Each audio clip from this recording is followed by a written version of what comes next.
Anda masih bersama kami dalam Aceh hari ini.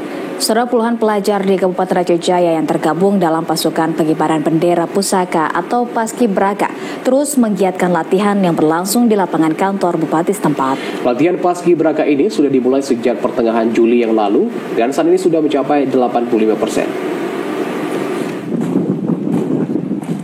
Puluhan pelajar yang tergabung dalam pasukan pengibaran bendera merah putih pada 17 Agustus terus meningkatkan latihan pengibaran bendera. Latihan pengibaran bendera yang dilaksanakan itu bertempat di halaman upacara kantor Bupati Aceh Jaya, di mana dipilihnya tempat latihan Paskibraka karena nantinya lapangan kantor Bupati dijadikan lokasi pengibaran bendera pada 17 Agustus mendatang. Dengan adanya latihan ini diharapkan pada saat pengibaran bendera nantinya dapat berjalan sebagaimana yang diharapkan. Pada latihan ini, para peserta dilatih mulai dari cara baris berbaris, tata cara pengibaran bendera, dan formasi buka tutup. Koordinasi pelaksana kegiatan Endang menjelaskan saat ini pihaknya terus melakukan pembinaan para petugas Paskibraka yang disiapkan untuk pengibaran bendera pada upacara 17 Agustus nantinya.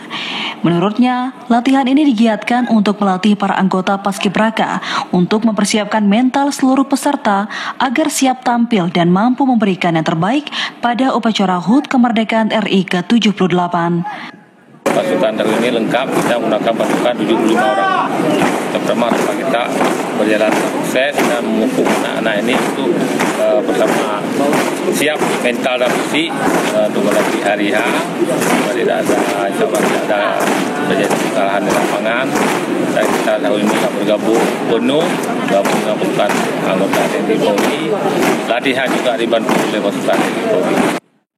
Untuk latihan persiapan pengibaran bendera yang dilakukan oleh para pelajar yang tergabung dalam pasukan Paskibraka di Aceh Jaya terus ditingkatkan hingga memasuki Hari Kemerdekaan Republik Indonesia, dengan harapan pada saat pengibaran bendera nantinya bisa berjalan dengan sukses, aman, dan lancar.